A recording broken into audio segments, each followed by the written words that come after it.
এখানকার সোসাইটির একটা বন্ধু বলেছে, বন্ধুটি হচ্ছে নিরু, আমি ওকে নিরু বলেই ডাকি যেহেতু সমবয়সী আমরা। তো নিরুর শ্বশুর বাড়ি হচ্ছে তোমার, একটু বলে দিই, নিরুর শ্বশুর বাড়ি হচ্ছে তোমার রাজস্থানের একটা গ্রামে, ঠিক আছে। তখনও মানে নিরুর শ্বশুররা হচ্ছে দুই ভাই, আগে বলে রাখি নিরুর শ্বশুররা দুই ভাই। শ্বশুর মশাই হচ্ছে, নিরুর শ্বশুর মশাই হচ্ছেন বড়, এবং নিরুর কাকা শ্বশুর হচ্ছে, মানে যে ছোট কাকা আছে সে ছোট কাকা হচ্ছে খুড় শ্বশুর, এবং কাকা মানে শ্বশুরের দুই ছেলে, এবং ওই নিরুর হচ্ছে নিরুর একমাত্র ননদ। হাই পারমিতা দি, কেমন আছো?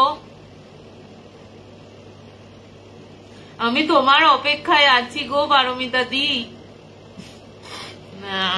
তো যাই হোক, ওই নিরুর কাকা শ্বশুরের মেয়ের ঘটনা বলবো, একটাই মেয়ে, খুব মর্মান্তিক ঘটনা। তো আমরা তো অনেকে কি বলতো, অনেক মাসানির নাম শুনেছি, অনেক মাসানির নাম জানি। এই মাসানিটার নাম হচ্ছে ঝাপড়ি মাসানি। ঝাপড়ি মাসানিটা কি জিনিস? ঝাপড়ি মাসানি হচ্ছে তোমার বলে রাজস্থান এবং ওই রাজস্থান, গুজরাট এইসব জায়গাগুলোতে না প্রত্যন্ত গ্রামে এই ঝুপড়ি করে করে ওইখানে এই মাসানি মানে এই কালী মায়ের একটা অংশ, মানে নিম্ন রূপ হচ্ছে নিম্ন রূপ। তো ওই নিম্ন রূপ হচ্ছে ওখানে পুজো করা হতো। যেহেতু মাকে কোনো মন্দিরে প্রতিষ্ঠা করা যেত না বা প্রতিষ্ঠা করা হতো না, সেই কারণে ওকে বলা হতো, মানে ওই বেড়াগুলোকে ঝাপু দিয়ে মানে ঝাপড়ি দিয়ে বানানো হতো বলে, এই সরু সরু বেড়া ফেড়া দিয়ে বানানো হতো বলে রাজস্থানীরা ওকে ঝাপু, বা গুজরাটে ওরকম ঝাপু ফাপু কিছু বলে, ঠিক আছে। তো ঝাপু থেকে হচ্ছে ঝাপড়ি মাসানি। তো এই কালী, এটা যেহেতু কালীর একজন কালী সাধকের মানে কালীর একটা নিম্ন রূপ, সেহেতু এই ঝাপড়ি মাসানিকে নাকি বলা হয় যে সবাই কিন্তু সিদ্ধ করতে পারে না, একমাত্র কাপালিক এবং বলে যে কিছু কিছু অঘরীরাই নাকি এই ঝাপড়ি মাসানিকে মানে সিদ্ধ করতে পারে। এবং এই ঝাপড়ি মাসানিকে সিদ্ধ করার পরে যদি কারুর ওপর এই ঝাপড়ি মাসানি চালনা করা হয়, সে কিন্তু তাকে নিয়েই যাবে, এবং তাকে কিন্তু কোনোভাবে মানে কোনো কাপালিক একবার যদি চালনা করা হয়, এই ঝাপড়ি মাসানিকে বলা হয় যে একবার যে যার ওপর চালনা করা হলো সেই চালিত, মানে অনেকে বলে না উল্টো চালান করা হয় বা প্রেত উল্টো চালান করে দেওয়া হয়, সেই চালান কিন্তু কাটানো যায় না, ঝাপড়ি মাসানি তাকে নিয়েই তবে ছাড়ে, ঠিক আছে। তো আমি প্রথমেই কনসেপ্টটা শুনলাম ঝাপড়ি মাসানি, যতদূর ওই নিরু আমাকে বলেছে আমি সেইটুকু শুনেছি। তোমাদের মধ্যে যদি কেউ এই ঝাপড়ি মাসানি সম্বন্ধে কিছু জেনে থাকো তো আমাকে একটু বলতে পারো, কারণ আমিও এই টার্মটার সাথে একদম নতুন যুক্ত হলাম সেদিনই। তো ওই নিরু তখন বলছে নিরুর হচ্ছে যে কাকা শ্বশুর ছিল, সেই কাকা শ্বশুর হচ্ছে তোমার কাকা শ্বশুরের একটা মেয়ে, আর নিরু হচ্ছে বাড়ির বড় বউ এবং তার দেওর রয়েছে, বাড়িতে মোট হচ্ছে 3টে ছেলে মেয়ে। তো নিরুর যখন বিয়ে হয় তখন ওর ননদটি ওখানকার কলেজে পড়ে, ঠিক আছে, ওখানকার কলেজে পড়ে, কলেজে মানে যাতায়াত করে আর কি, এক সেকেন্ড, যাতায়াত করছে, যেহেতু ওরা গ্রামে থাকে। তখনও ওর বর এই মানে এই হরিয়ানাতে জব পায়নি, ঠিক আছে, জব পায়নি। তারপরে তোমার যখন ইয়ে হয়েছে, তখন ও যখন কলেজে পড়তো, এবার ওদের বাড়ির পাশে একজন ছিল হচ্ছে, দাঁড়াও,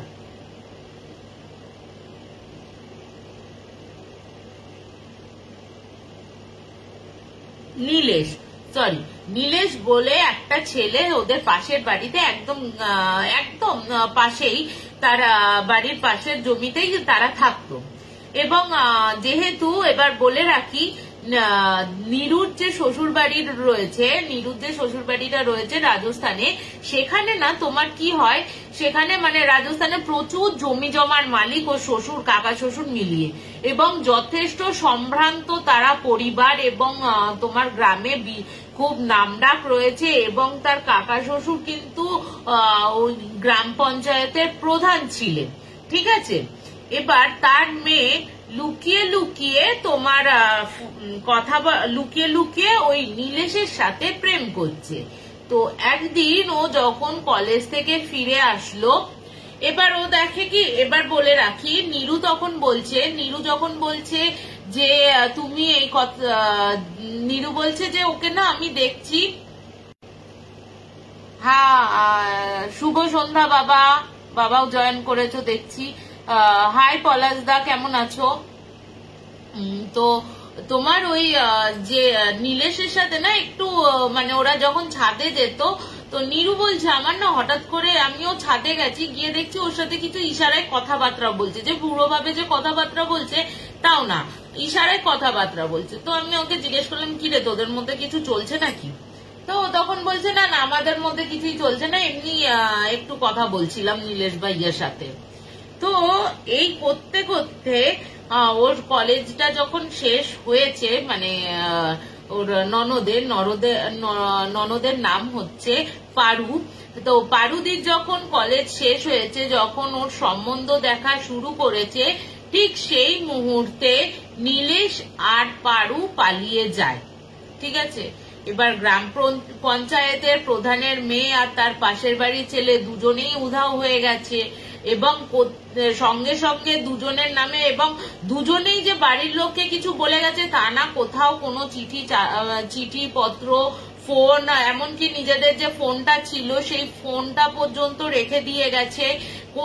ওদের কোনো ট্রেস পাওয়া যায় না। দুই ফ্যামিলি মিলে সিদ্ধান্ত নেয় যে তাহলে পুলিশের কাছে মিসিং কমপ্লেন জানানো হোক। ওরা পুলিশের দুই ফ্যামিলি গিয়ে পুলিশের কাছে কমপ্লেন জানানো হয়, কিন্তু পুলিশও হয়তো ওই বলে না, ওই দুটো সাবালিকা মেয়ে যখন পালিয়ে যায় তখন পুলিশও ভাবে যে দূর, এই দুজনের মধ্যে আর আমরা কি ঢুকবো, একজন সাবালিকা পালিয়ে গেছে, তোমরা মানছো না, উল্টো ওদের দুজনেরকেই বলছে। তখন ওরা বলছে আমরা তো কোনো কিছু জানতামই না ব্যাপারটা, ওরা যে লাভ করে বা মানে ওরা যে প্রেম করছে বা কিছু করছে, ওরা তো সেই কথাগুলো আমাদের বাড়ির কাউকে জানায়নি, তাহলে আমরা বুঝবো কি করে যে ওরা ভালোবাসছে বা ওরা পালিয়ে যাবে। তো সেই কারণে আমি বিয়ের ঠিকটা করেছিলাম। তা এবার প্রায় মানে পুলিশও দেখছে যে দূর, যা হয় আর কি, গা হেলা দিয়ে বসে, যে প্রায় 6 মাস কেটে যায়। 6 মাস কেটে গেল, তাদের কোনো ট্রেস পাওয়া যায় না কিন্তু। ঠিক আছে, ওরা যে কোথায় চলে গেছে, এমনকি নীলেশ তার ফ্যামিলির সাথেও কিন্তু কোনো যোগাযোগ রাখেনি। ঠিক আছে, প্রায় 1 বছর যখন হয়ে গেছে, 1 বছরের ওপর যখন হয়ে গেছে, যখন ওর মা মানে সব জায়গায় গিয়ে ফেল হয়ে রয়েছে, মানে এই যেখানে যেতে বলছে তার মেয়ের খোঁজের জন্য, তার মা বাবা পাগলের মতন যাচ্ছে, দাদারা যাচ্ছে, বাড়ির লোকেরা যাচ্ছে,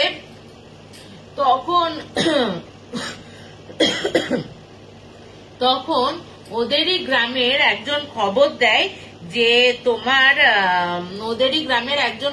দেয় যে এই গ্রামের পাশের যে শ্মশানটা আছে, সেই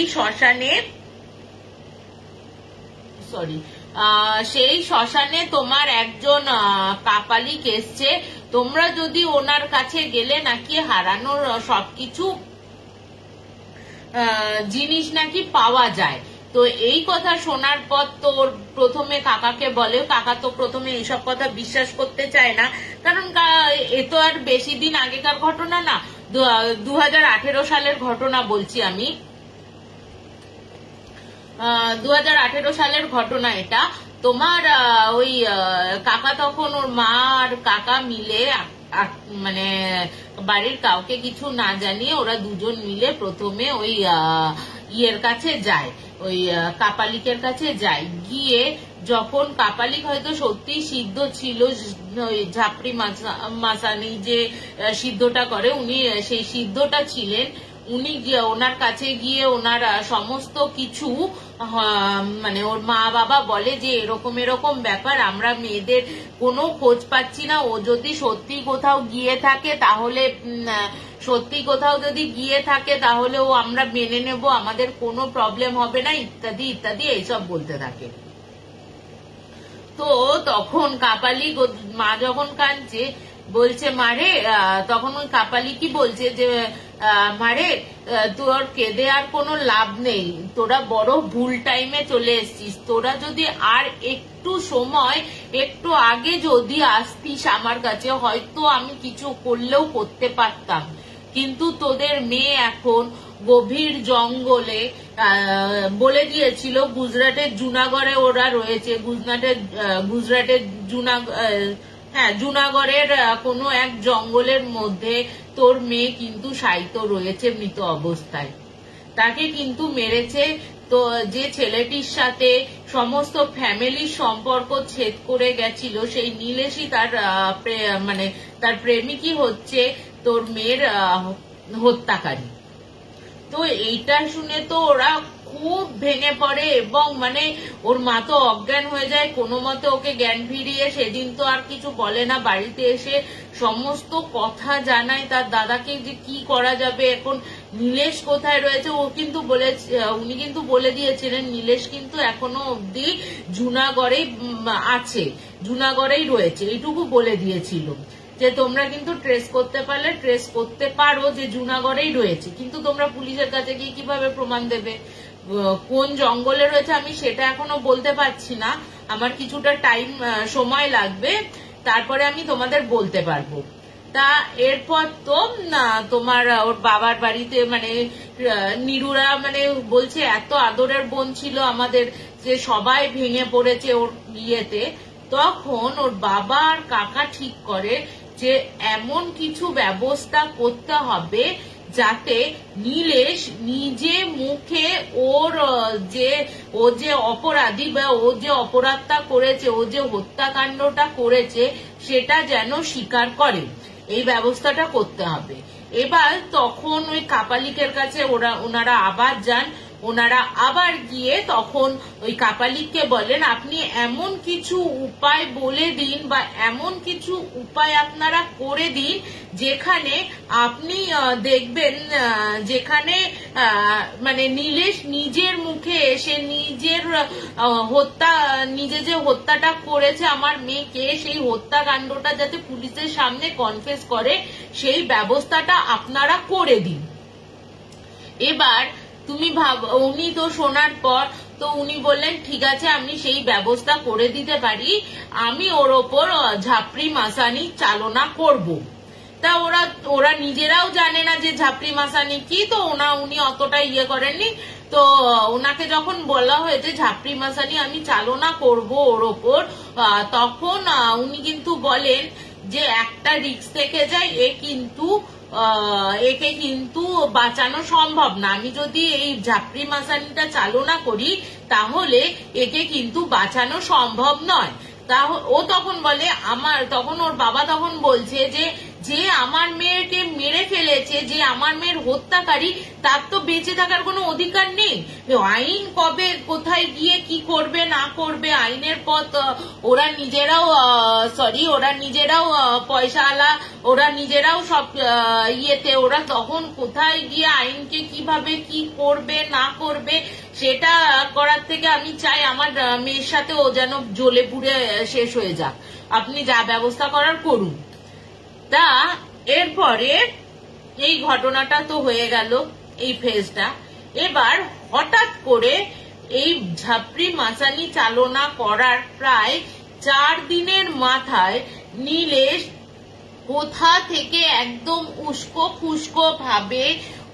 খুস্কো ভাবে তোমার মানে পাগলের মতন অবস্থায় তোমার ওর বাড়িতে এসে পৌঁছায়। এবং নিরু যেহেতু পাশেই বাড়ি, নিরু বলছে এরকম দেখেছি ও বাড়িতে এসে লোকে ওকে মানে তুই কোথায় ছিলিস, ছিলিস কি, পারু কোথায়, কোথায়, এসব যখন ওর বাড়ির লোকও জিজ্ঞেস করছে, নীলেশের বাবা মাও জিজ্ঞেস করছে যে পারু কোথায়, তাহলে ওদের মেয়ে কেন আসলো না, তুই একা কি করে আসলি। তো ও তখন কিছু না বলে না বাথরুমের দিকে চলে যায় এবং বলছে ও যখন বাথরুমে গিয়েছে গিয়ে বলছে একটা বিভৎস চিৎকার, সবাই বাইরে বেরিয়ে এসে কি করেছে, বাইরে বেরিয়ে এসে, কারণ ওদের বাড়িটা না মানে গ্রামের বাড়িগুলোর বাথরুম হচ্ছে বাইরের দিকে রাখা থাকতো আর কি, মানে তখনকার দিনে বাথরুমটা বাইরেই থাকতো। তো বাইরে বেরিয়ে এসে বলছে আমাকে পারু বাঁচতে দেবে না বলে চিৎকার চেঁচামেচি করছে। এবার তুমি ভাবো কোথা থেকে কোথায় যেতে পারে কাহিনীটা। এবার আসি হচ্ছে এই যে নীলেশ তার কথাতে, ঠিক আছে, তার ভাষাতে আসি, তার কথাতে আসি, কারণ পুলিশের সামনে সে কনফেস করেছিল তার ঘটনাটা। এবং এটা কিন্তু তখন 2018-তে রাজস্থানে নাকি কাগজেও বেরিয়েছিল যে ঘোস্ট এসে তোমার নিজের অপরাধীকে সাজা দিয়ে গেল, এরকম করে কোনো হেডলাইন্সে খবর বেরিয়েছিল রাজস্থানে সেই সময়। তো এবার বলে রাখি, নীলেশ এবার কনফেস করছে সকলের সামনে এবং উনি বলেছে পুলিশও থাকবে এবং পারুর বাড়ির লোকও থাকবে, পারুর বাড়ির লোকের সামনে আমি সমস্ত কথা স্বীকার করব। তো কি কথা স্বীকার করবে, এবার বলছে নীলেশ তখন বলছে যখন আমি শুনলাম যে পারুর অন্য কোথাও বিয়ে হয়ে যাচ্ছে, পারুর অন্য বিয়ে ঠিক হচ্ছে, তখন পারু বলল আমি তোমাকে ভালোবাসি, তোমাকে ছাড়া বিয়ে মানে অন্য কাউকে বিয়ে করতে পারবো না। তখন কিন্তু তোমার এই পারু তখন ঠিক করে, পারু আর নীলেশ ঠিক করে দুজনে পালিয়ে যাবে এবং দুজনে পালিয়ে প্রথমে চলে যায় হচ্ছে জুনাগড়ে একটা বন্ধুর বাড়িতে। ওখানে গিয়ে নীলেশ একটা ছোটখাটো ব্যবসা করে এবং যে বাড়িটা ভাড়া নিয়েছিল, প্রথমে তো ভাড়া নিয়েছিল স্বামী স্ত্রী হিসেবে, কিন্তু ওরা তখনও বিয়ে থাওয়া করেনি। এবার বিয়ে থাওয়া করেনি। এবার ছেলেটি মানে নীলেশ হচ্ছে কি বলতো একদম মানে যত রকম নেশা আছে, যত রকম নেশা ভাঙ সবকিছু করা যায় ও হচ্ছে সেই করে, ঠিক আছে, একটা নেশাও বাদ নেই যে সে করে না। তো একদিন এবার এরকম করে দিন যাচ্ছে, মাস যাচ্ছে, প্রায় 6 মাস কেটে গেছে। তখন পারু নীলেশকে বলে তুমি তো এখন একটা চাকরি পেয়েছো, কোনো তো অসুবিধা হচ্ছে না, আমাদের থাকা খাবার কোনো ব্যাপার হচ্ছে না, তাহলে তুমি কেন আমাকে বিয়ে করতে চাইছো না। এবার তখন পারু বলে যে পারুকে নীলেশ বলে যে সারাক্ষণই বিয়ে বিয়ে বিয়ে বিয়ে কি করছো, আরেকটু দাঁড়িয়ে নিয়ে আমাদের আরো ভালো আরেকটু আমি নিজে রোজগার করি, আরেকটু কিছু জমিয়ে নিই, তবে গিয়ে তোমাকে বিয়েটা করব। কিন্তু যত দিন যেতে থাকে তত কিন্তু পারু বুঝতে পারে যে নীলেশ কিন্তু তাকে ভোগ করার জন্যই একমাত্র এনেছে, তার উদ্দেশ্যই হচ্ছে তাকে ভোগ করা, তাকে বিয়ে করে কোনো সংসার করা তার কোনো ইচ্ছাই নেই, বরং সে বরঞ্চ জুনাগড়ে অন্য অন্য মেয়েদের সাথে ফ্লার্ট করে বেড়াচ্ছে। তো একদিন এই করতে করতে তোমার নীলেশের কাছে একদিন খুব রেগে যায় হচ্ছে, এই করতে করতে যখন 6-7 মাস কেটে যায়, একদিন পারু ঠিক করে যে নীলেশকে বলবে আজ তোমাকে বিয়ে করতে হবে, না হলে আমাকে আমার বাড়িতে ছেড়ে দিয়ে আসতে হবে তোমাকে। এবার সে তো ড্রাঙ্ক অবস্থায় বাড়িতে ফেরে। নীলেশ যখন বাড়িতে ফেরে তখন নীলেশের সাথে প্রচন্ড ঝামেলা হয় পারুর এবং নীলেশ গলা টিপে, ঠিক আছে, গলা টিপে তাকে মানে হত্যা করে, ঠিক আছে, তাকে হত্যা করে এবং হত্যা করার পর যখন ওর রাগের মাথায় হত্যাটা করে ফেলেছে, যখন নেশার ঘোরটা কেটে গেছে তখন ও ভাবছে আমি এটা কি ভুল করে ফেললাম, আমি পারুকে কেন মেরে ফেললাম, এরকম করে নিজের মনে পস্তাতে থাকে। কিন্তু পুলিশের কাছে সে ধরা দিতে চাইবে না, সেই কারণে সে রাতারাতি ওর নিজস্ব একটা স্কুটার কিনেছিল, ও কি করে একটা বড় বস্তার মধ্যে করে ওর একটা বস্তা জোগাড় করে, সেই বস্তার মধ্যে করে রাত্রির বেলা, যেদিন হত্যা করেছে তার পরের দিন রাত্রির বেলা দুটো মানে মোটা বস্তায় করে ওর বডিটা ভালো করে নিয়ে গিয়ে জুনাগড়ের একটা জায়গায় ও গিয়ে বডিটা পুঁতে দিয়ে আসে। ঠিক আছে, এবার হাই ইন্দ্রাণীদি, কেমন আছো? শুভ সন্ধ্যা।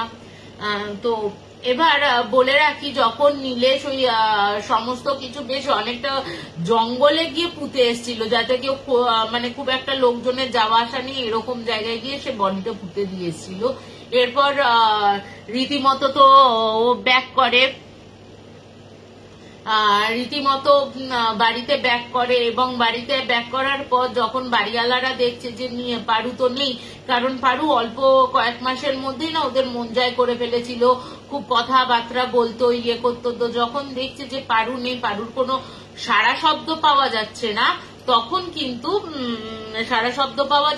তখন ওরা জিজ্ঞেস করে যে কি ব্যাপার হলো, তুমি নীলেশ পারু কোথায় গেল, পারুকে তো দেখছি না 2-3 দিন ধরে। তখন বলে যে আর বলবেন না, আমরা মানে বাড়িতে সবকিছু জানিয়েছি, পারুর মা বাবাও জেনেছে, অ্যাকচুয়ালি ও তো এক বাড়ির একমাত্র মেয়ে, কি করবে বলুন, ওর মা বাবা মেনে নিয়েছে, তাই পারুকে পাঠিয়ে দিয়েছি আমি। তো এই কথা বলার পর ওরাও তখন বলেছে ও আচ্ছা, তো সে তো খুব ভালো কথা, তাহলে তো খুব ভালো ইয়ে হলো তোমার, তুমি গেলে না কেন? ও তখন বলছে আমার তো অফিস রয়েছে বলে আমি গেলাম না, সামনে শনি রোববার করে এরকম হয়তো যাব। এরপরে নীলেশ বলছে সেই দিন রাত্রির বেলা আমি তো আবার ড্রাঙ্ক অবস্থায় শুয়েছি, কারণ মানে ড্রিঙ্ক না করলে আমার ঘুম আসে না, আমি যথারীতি ড্রাঙ্ক হয়েছি, মানে ভালো নেশা হয়ে গেছে, আমি ঘুমিয়েছি। হঠাৎ করে ও দেখছে রান্নাঘরের জায়গা থেকে খচর মচর করে, মানে কেউ যেন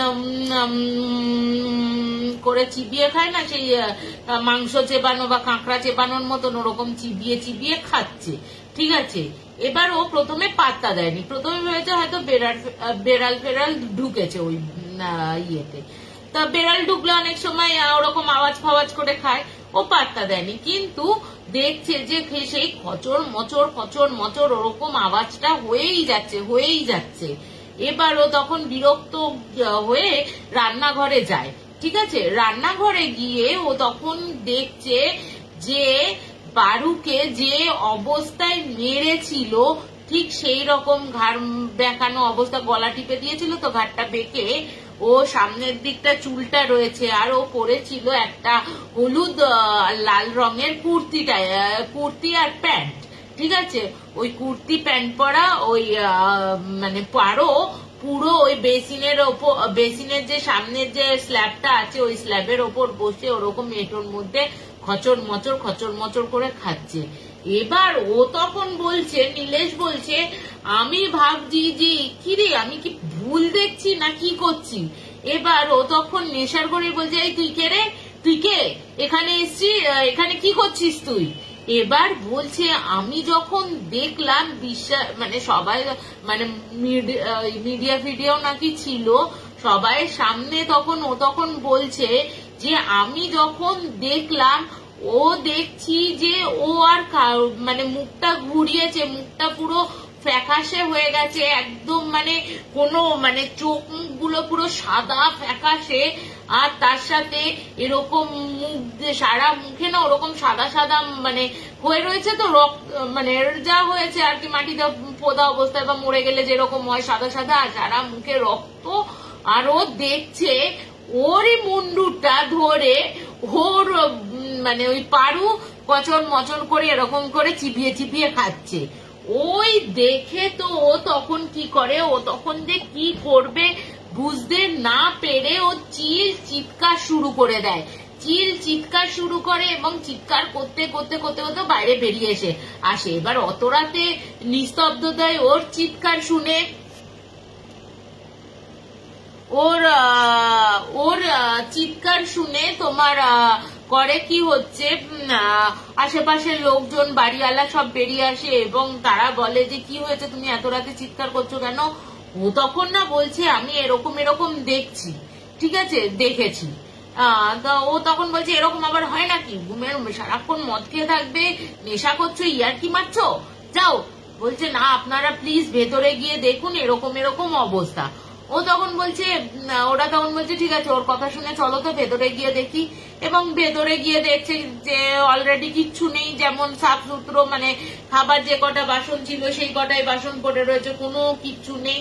এবার তো পাড়ার লোক ওকে গাল দেয়, গাল দিয়ে বলে যে হ্যাঁ তুই এরকম করছিস, তুই এতটাই ইয়ে করে রেখেছিস, নেশা করে রেখেছিস যে তুই কি দেখেছিস আর সারা পাড়ার লোকের ঘুম মাথায় করছিস, যা চলে যা, ঢুকে যা। এইসব করে ওকে তো মানে সে বাড়ির ভেতরে ঢোকানো হলো। ও তো এবার গেল, দেখলো কিচ্ছু নেই, আলো ফালো জ্বালিয়েছে, ইয়ে করেছে, ও দেখলো কিচ্ছু নেই, ও আবার শুয়েছে। কিছুক্ষণ বাদে ও আবার দেখছে যে টপ টপ টপ টপ করতে করতে, মানে আস্তে আস্তে প্রথমে একটুখানি কল খুললো যে এরকম জল পড়ছে, তারপর আরেকটু জোরে খুললো, যেমন আরেকটু জোরে খুলতে খুলতে ঝরঝর করে জল পড়ছে বাথরুম থেকে। ও তো উঠে যায়, উঠে গিয়ে ভাবছে যে কলটা উঠে গেছে, উঠে গিয়ে কলটা প্রথমে বন্ধ করেছে। প্রথমে ও অতটা মানে নেশা করে রয়েছে, ও যেহেতু আবার ওই দেখে ও না আবার কি করেছে, আবার একটু ড্রিঙ্ক করেছে, ড্রিঙ্ক করে তখন ও শুয়েছে। শোয়ার পর ওরকম ছটছট করে জলটা পড়ছে, ও গেছে কলটা বন্ধ করে আবার ও গিয়ে শুয়েছে। ও যতবার খাটে শুচ্ছে ততবারই ওরকম ছটছট ছটছট করে জল রয়েছে। প্রায় 5-6 বারও গেছে, গিয়ে এবার বিরক্ত হয়েও দাঁড়িয়ে রয়েছে, বলে আমি একবার দেখবো তুই কি করে জলটা পড়ছে এখান থেকে, হয় তাহলে কোনো প্রবলেম রয়েছে এই কলটা, তার জন্য এই জলটা পড়ছে। কিন্তু ও বলছে যে আমি যতক্ষণ দাঁড়িয়ে আছি, মোটামুটি 3-4 মিনিট দাঁড়াচ্ছি, ইয়ে করছি, তাতে কিন্তু কোনো জলের প্রবলেম হচ্ছে না, কোনো জল পড়ছে না। কিন্তু আমি যেই বেরিয়ে আসছি ঠিক সেইখান থেকে তোমার শুরু হচ্ছে, ঠিক সেইখান থেকে তোমার জল পড়াটা শুরু হচ্ছে। এবার যখন 5-6 বার হয়ে গেছে এরকম, ও তখন যে পেছনে ফিরতে যাবে, ও তখন ঠিক কানের কাছে পারুর গলাতে বলছে আমাকে কবে বিয়ে করবে, আমি তোমাকেই বিয়ে করতে চাই, ভালোবেসে তো তোমার কাছেই এসেছি, অন্য কারুর কাছে তো যায়নি, কবে বিয়ে করবে আমাকে। ও যে ঘাটটা, এই কথাটা শুনে ও যে ঘাটটা ঘুরিয়েছে, ঘাটটা ঘোরানোর পর ও দেখছে যে আরে বাবা এ কাকে আমি কি শুনছি, এটা তো কোনো অস্বাভাবিক কিছু শুনলাম। মানে ও এদিক ওদিক তাকাচ্ছে। ও যখন বাথরুমের ইয়েতে আয়নায় দেখছে, আয়নাতে রক্ত দিয়ে লেখা রয়েছে মুঝসে কব শাদি করোগে। ভাবো, মানে আমাকে কবে বিয়েটা করবে তুমি। মানে নীলেশ বলছে ওই দেখেছি, ওই দেখার পর দেখছি সঙ্গে সঙ্গে আবার ওই নলটা খুলে গেল। এবার এতক্ষণ তো শুধু জল পড়ছিল, ঠিক আছে, এতক্ষণ শুধু জল পড়ছিল, 5-6 বার ওই জলটা বন্ধ করেছে, কিন্তু এবার হচ্ছে ও দেখছে যে এবার হচ্ছে গিয়ে তোমার রক্তর মতন লাল টকটকে জল পড়ছে। ওই দেখে তো ও ওখানেই ভয় পেয়ে না অজ্ঞান হয়ে যায়। তারপর অজ্ঞান হয়ে যায় এবং বেশ কিছুক্ষণ বাদে ও যখন জ্ঞান ফেরে, তারপরে ও দেখে যে ও খাটে রয়েছে। এবার বলো, এবার নীলেশ বলছে যে মানুষটা অজ্ঞান হয়ে বাথরুমে পড়েছিল, সে কি করে সেই মানুষটার নিশ্চয় অজ্ঞানের মধ্যে হাওয়ায় উড়ে গিয়ে খাটে শুয়ে পড়বে না, কিন্তু পরের দিন ওকে খাটে শোয়া অবস্থায় পাওয়া যায়। এবার নীলেশ বলছে যে এই ঘটনাটা মানে প্রায় দিনই দেখতাম, মানে রোজ আমার সাথে কিছু না কিছু ঘটনা ঘটতো। যেমন ওকে রান্নাঘরে পারুকে রান্না করতে দেখেছি, কখনো আমার মানে এরকম হয়েছে আমি যেসব খাবারপত্র রেখে আছি সেইগুলো ওলট পালট করে দিয়েছে, মানে পচে গেছে, সারা ঘরে দুর্গন্ধ, যেটা আমি কোনো ফিনাইল দিয়েও আমি সেটাকে আমরা মানে সেই গন্ধটাকে দূর করতে পারিনি এরকম। কিন্তু যখন বারবার করে এই প্রবলেম গুলো হচ্ছে, ও তখন ওপরে গিয়ে বলে যে এই প্রবলেম গুলো হচ্ছে। বাড়িওয়ালা জানতো যে ও নেশা করে আসে, নেশা রুমাল, ওকে কি বলবে, ও তখন বলেছে তোমার যখন প্রবলেম হচ্ছে তুমি তখন এক কাজ করো, তুমি বাড়ি চলে যাও, তোমার বইয়ের কাছে তুমি চলে যাও। ও তখন ঠিক করে যে মানে এই ঘটনাগুলো হলো হচ্ছে এই 3 দিনের মধ্যে, মানে জবে থেকে মার্ডার করেছে এবং জবে সে এসছে এখানে, এই ততদিনে এই ঘটনাগুলো ঝেলেছে। ঠিক আছে। কখনো ও বলছে আমি যখন শুয়ে রয়েছি এমন মনে হচ্ছে কেউ যেন আমার গলাটা টিপে ধরে রয়েছে, কিন্তু সে আমাকে মারতে চায় না, কিন্তু গলাটা টিপে রয়েছে, মানে আধা মরা করে দেওয়ার মতন অবস্থা। কখনো গালে আঁচড়, কখনো পিঠে আঁচড়, এরকম চলতে থাকে। এরপর ও ভয়ের চোটে তো ঠিক করে যে ও গ্রামে চলে আসবে। গ্রামে চলে আসে, গ্রামে চলে এসে আর এক বিপদ হলো। এবার ও তো গ্রামে চলে এসছে, গ্রামে মানে নীলেশের বাড়িতে চলে এসছে। নীলেশের বাড়িতে এসে ও যখন এরকম ভয় পেয়ে বাইরে ছোটাছুটি করছে, ও যখন দেখছে নীলেশ যখন সবাই ওকে ঘিরে ধরে জিজ্ঞেস হচ্ছে পারু কোথায়, পারু কোথায়, ও কিছু না বলে এক দৌড়ে বাথরুমে চলে যায়। বাথরুমে গিয়ে দেখে পারু দাঁড়িয়ে রয়েছে সামনে এবং খালি বলছে যে আমাকে কবে বিয়েটা করবে, আমাকে কেন বিয়ে করলে না, এই দুটো কথা খালি বলছে।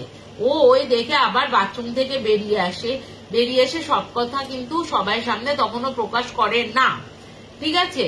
তো খালি বলে, যখন ও বলে যে পারু কোথায়, ওর মা বাবা যখন জিজ্ঞেস করে নীলেশের মা বাবা যে তুই তো পারুকে নিয়ে পালিয়েছিলি, পারু কোথায়, তখন ও বলে পারু আমাকে ভালোবাসেনি, ও অন্য কারুকে বিয়ে করে অন্য কোথাও রয়েছে, আমি জানি না তো ওরা কোথায় রয়েছে। তো বলছে এই কথাটা কি তোরা বলেছিস, তুই একটু ওদের বল, পারুর মা বাবাকে বলার অন্তত তুই বল গিয়ে। বলছে না, ওকে বলার কোনো দরকার নেই, যখন সে কন্ট্যাক্ট করবে তখন সে কন্ট্যাক্ট করে নেবে, এই কথা বলেছে। এবার যেদিন ঢুকেছে সেই দিন রাত্রির বেলা ওরা মানে ওর বাবা মা আর ও তো বাড়িতে রয়েছে, ওর যে 3 বোন ছিল 3 বোনেরও কিন্তু বিয়ে হয়ে গেছে, ঠিক আছে। ওরা আলাদা আলাদা জায়গায় থাকে। এবার এবার নীলেশ বলছে যে আমার একা শুতে এত ভয় করতো, যার জন্য আমি আমার বাবাকে বললাম হচ্ছে আমার পাশে শুতে। এবার বাবার পাশে আমি শুয়ে রয়েছি। এবার মাঝরাত হয়েছে, তখন কিন্তু আমি কিন্তু নেশা ফেশা করিনি। যখন মাঝরাত হয়েছে হঠাৎ করে আমার যেন প্রচন্ড শ্বাসকষ্ট হচ্ছে, আমি শ্বাস নিতে পারছি না, মানে চোখ ঠিকরে বেরিয়ে আসবে এরকম অবস্থা, কোনো গলা দিয়ে আওয়াজ বেরোচ্ছে না।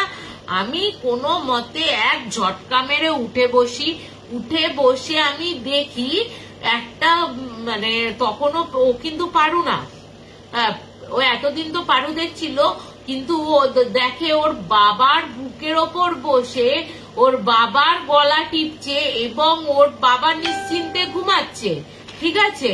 ওর বাবা নিশ্চিন্তে ঘুমাচ্ছে, কিন্তু ওর বাবা যে গলাটা টিপে রয়েছে ওই শ্বাসকষ্টটা ওর হচ্ছে, মানে ওর ফিলিংস হচ্ছে। তো এবার ও দেখছে যে অবয়বটা হচ্ছে একটা মানে বলছে একটা নারী মূর্তি, কিন্তু মুখ চোখ কিচ্ছু বোঝা যাচ্ছে না, শুধু অবয়বটা বোঝা যাচ্ছে, যে ওর আকার আকৃতি দেখে বোঝা যাচ্ছে ও একটা নারী মূর্তি। কিন্তু পারুর মত যে আমি যে ওকে সরাসরি দেখতাম বা বাথরুমে এসে পারুকে দেখেছি সেটা কিন্তু নয়, ঠিক আছে, একটা অবয়ব। তা এর দেখে তো ওর মানে ও তো কোনো রকমে বলছে, আমার তো তখন মুখ দিয়ে সেই মানে আমার বজরঙ্গলির নাম হতে করতে তখন দেখছে ও একটু স্বাভাবিক হলো। ও তখন মানে চিৎকার করে ওর বাবাকে ডাকে, এরকম ধাক্কা দিয়ে বসে। এবার ওর বাবা তখন জিজ্ঞেস করে কি হয়েছে, তুই আমাকে এরকম ভাবে ধাক্কা দিচ্ছিস? বলছে তুমি কিছু অনুভব করতে পারছিলে না, তোমার গায়ের ওপর কেউ যেন গলা টিপে মারতে আসছে। বলছে হ্যাঁ, কেউ গলা টিপে মারতে আসছে? কে মারতে আসবে, এই ঘরে কে আছে, দরজা ভেতর থেকে বন্ধ রয়েছে, তুই কি বলছিস উল্টো পাল্টা কথা, তা তুই কি পাগল হয়ে গেছিস? এইসব কথা ওর বাবা বলে তুই চুপচাপ শুয়ে যা, এইসব কিচ্ছু না, তুই হয়তো ঘুমের ঘরে কোনো উল্টো পাল্টা স্বপ্ন দেখেছিস, তাই হয়তো এইসব করছিস, তুই শুয়ে পড়, কোনো ওইসব তুই ভুলভাল স্বপ্ন দেখেছিস, কোনো ভয়ের কিছু নেই। এরপর তো পরের দিন সকাল হয়, পরের দিন সকাল হতে ও যখনই বাথরুমে যাচ্ছে, ও যেখানেই যাচ্ছে, খালি ও শুধু একটাই কথা শুনতে পাচ্ছে, তুমি আমাকে কবে বিয়ে করবে, তুমি আমাকে কবে বিয়ে করবে। তারপরে এবার নীলেশ বলছে যে এই কথাটা না মানে যখন আমার মাথা খারাপ হয়ে যাচ্ছে, বলছে আমি খেতে বসছি, আমার মুখোমুখি পারু বসে বলছে আমাকে কবে বিয়ে করবে, আমি মানে বাইরে যাচ্ছি, আমার সাথে সাথে পারু যাচ্ছে, পেছন পেছন কানের কাছে ফিস করে বলছে সারাক্ষণ আমার কাছে আমাকে কবে বিয়ে করবি, আমাকে কবে বিয়ে করবে, এরকম করে। এরপরও কি করে না, ও কি মানে 4-5টা গ্রাম পরে ওর মামার বাড়ি ছিল, ঠিক আছে। ও ঠিক করে যে কদিনের জন্য একটু মামার বাড়ি থেকে হয়তো খুব বেশি মানে ও তো মনে মনে ঠিক করেছে যে এই ঘটনাটা হয়ে রয়েছে, সে তো আর মা বাবাকে বলতে পারছে না যে আমার মা বাবা যে আমি একে মেরে ফেলেছি বা কিছু করেছি। তো যখন ওর মা বাবা বলছে যে ঠিক আছে তুই তাহলে মামার বাড়িতে যা, এবার ও না সরি তার আগে হচ্ছে ওর মামা, ছোট মামা হচ্ছে ওর খুব ক্লোজ ছিল, ছোট মামাকে ও ফোন করে কিছু কিছু কথা জানায় যে এরকম এরকম প্রবলেম হচ্ছে। তখন ওর মামা বলে যে আমার এখানে একজন আছে চেনাশোনা, তুই শিগগিরই ভাগনা চলে আয় এখানে, আমি তোকে দেখাবো। তা এবার বলছে বিশ্বাস করবে না, এবার ও তো যায় বাড়িতে, ইয়েতে যায়, সেই দিন রাত্রির বেলায় সমস্ত কথা ওর ছোট মামাকে খুলে বলে, এবং ছোট মামা বলে ঠিক আছে এর হাত থেকে তোকে এখানে একজন ভালো তান্ত্রিক টাইপের লোক রয়েছে, তো এনার কাছে গেলে তোর এই সমস্যার সমাধানটা হয়ে যাবে, তোর কোনো চিন্তা নেই। কিন্তু সেই দিন রাত্রির বেলা এবার তখন একটু গরমকাল ছিল, ঠিক আছে, গরমকাল ছিল, ওর মামা আর ভাগনা দুজনে মিলে মানে ছোট মামা মিলে খাটিয়া পেতে বাইরের উঠোনটাতে শুয়েছে। কিন্তু হঠাৎ করে ও দেখছে ওদের যে কুয়োটা ছিল ওই কুয়োতে না ছপাং ছপাং আওয়াজ হচ্ছে। এই আওয়াজে ওর নীলেশের ঘুম ভেঙে যায়। নীলেশের ঘুম ভেঙে যেতেই ও যখন এই আওয়াজটা পেয়েছে ওই কুয়োর কাছ থেকে, ও তখন ওই কুয়োর কাছে গিয়ে দেখে, উকি মেরে দেখছে যে ও তো এরকম উকি মেরেছে, আর ও ওপর থেকে মানে ওই পারু ওপর থেকে মুখ মেরে বলছে কি কবে আমাকে বিয়ে করবি। এই দেখে ও তো মানে ছুটতে আবার ওই খাটিয়ায় এসে মুখ ঢাকা দিয়ে শুয়ে পড়ে। এরপরে হঠাৎ করে তার বেশ খানিকক্ষণ হয়ে গেছে, প্রায় অনেক রাত হয়ে গেছে, হঠাৎ করে ও শুনছে গো গো গো গো আওয়াজ হচ্ছে। তারপরে করতে করতে আওয়াজটা হতে হতে একদম শান্ত হয়ে গেছে আওয়াজটা। তো ও তখন 4-5টা উঠে বসে দেখে যে ওর ওর ছোট মামা কিন্তু মানে কেউ যেন ওর ছোট মামাকে ঘাড় মোটকে মেরে ওই খাটিয়াতে ফেলে রেখেছে। মানে তুমি ভাবো যে মানে কি অবস্থা, মানে নীলেশ বলছে আমার সাথে এগুলো ঘটছে, মানে এটা প্রেস, তোমার প্রেসের সামনে, তোমার মিডিয়া বলো, পুলিশ, ওর পারুল বাড়ির লোকের সামনে এরকম মানে ও কনফেস করছে, এটা পুরো নীলেশের কথা। এবার তখন নীলেশ বলছে দেখছে যে ও যখন ও ছোট মামা তো বলেছিল এখানে একটা ইয়ে আছে, ও তখন এর মৃত্যুটা শোক কাটানোর পর, যেহেতু অপঘাতের মৃত্যু হয়েছে, ওদের 3 দিনের কাজ হওয়ার পর ওই তান্ত্রিকের কাছে যায়। ওই তান্ত্রিক তো বলে তুমি শিগগিরই চলে যাও, আমি তোমাকে দেখতে পারবো না, তোমার ওপর এমন কিছু আছে যা তোমাকে পৃথিবীর কেউ বাঁচাতে পারবে না, তুমি নিশ্চয়ই এমন কোনো অপরাধ করেছো যার জন্য এই অবস্থা। তো এরপর তো এবার ও তো বেরিয়ে চলে আসে, কোনো উপায় দেখে না, ওকে তো সারাক্ষণ বলতে থাকে। ও এবার ঠিক করে যে ওর বড় মামাকে জানাবে, বড় মামা দিদাকে সমস্ত কথা জানায়। এবার ও ঠিক করে যে পুলিশের কাছে গিয়ে ও স্যারেন্ডার করবে, না হলে পারুর আত্মা কিন্তু ওকে শান্তি দেবে না। কারণ ও যতবার দেখছে ও কিন্তু পারুকেই দেখছে, শুধু একবারই ওই মানে ওর বাবাকে দেখেছিল ওই আচ্ছা একটা মহিলা, কিন্তু ও বারবার ওই পারুকেই দেখছে। ও তখন ঠিক করে, মানে এমন সিচুয়েশন হয়ে গেছিল, এমন মানে ওই ঝাপড়ি মাসানি বলো বা এমন কিছু চালান করেছিল ওর ওপর, ঝাপড়ি মাসানি চালান করেছিল, এমন পরিস্থিতি হয়ে গেছিল যে ওকে 7 দিনের মধ্যে, ও তো এসছিল, তার 7 দিনের মধ্যে নীলেশকে পুলিশের কাছে স্যারেন্ডার করতে হয়। পুলিশের কাছে ও পুরো প্রেসের সামনে ও পুরো ঘটনাটা বলে, ওর সাথে কি হয়েছে, ও কিভাবে ওকে মেরেছে, ওর তো মারার কোনো ইচ্ছা ছিল না, পারুকে কিভাবে মেরেছে, কেন মেরেছে, পারু ওকে মানে বাঁচতে দেবে না, মানে লাস্টেও বলছে আমি তোমাকে নিয়েই তবে যাব, আমার মানে আমি তোমাকে ছাড়া ওখানে থাকতে পারছি না। তা এবার বলে যে তুমি জুনাগড়ের যে পুলিশ রয়েছে আশেপাশে তাদের গিয়ে জিজ্ঞাসা করে যে কোথায় মানে পোতা রয়েছে, ওখানের হেল্পের মানে পুলিশের হেল্প নিয়ে ওই জঙ্গলে গিয়ে সত্যিই পারুর বডি উদ্ধার করা হয়। তারপর তো তাকে অ্যারেস্ট তো করাই হয়েছিল, কিন্তু অ্যারেস্ট করা যেদিন কোর্টে তুলবে ঠিক তার আগের দিন না বলছে কয়েদিরা হঠাৎ করে একসাথে রাখা হয়েছে, হঠাৎ করে চিৎকার চেঁচামেচি কয়েদির মধ্যে কি হলো এরকম। তো যারা গার্ড দিচ্ছিল পুলিশ অফিসার মানে পুলিশরা, তারা ছুটে গিয়ে দেখে ওকে না ঠিক যেন কেউ শূন্যে গলায় প্যাঁচ দিয়ে শূন্যে কেউ যেন ঝুলিয়ে দিয়েছে এরকম, কিন্তু ও কোনো আংটা মানে অদৃশ্য কিছুর সাথে ঝুলছে, পাটা পুরো নিচের দিকে রয়েছে, মানে পাটা পুরো মাটি থেকে ওপরে ভেসে রয়েছে, কিন্তু অদৃশ্য কেউ ইয়ে করছে, ও ছটপট করছে, কিন্তু মানে অত কয়েদি রয়েছে, পুলিশ রয়েছে, রয়েছে, কেউ যেন ওকে সামলাতে পারছে না। মানে ও ওই করতে করতে ও কিন্তু মরেই গেল, মানে ওই অবস্থাতেই ঝুলে থাকলো এবং কিছুক্ষণ বাদে আপনা থেকে বড্ড ধাপ করে পড়ে গেল মাটিতে, যেন কেউ মনে হলো ওকে ওর প্রাণটা নিয়ে গিয়েই তবে ছেড়ে দিল।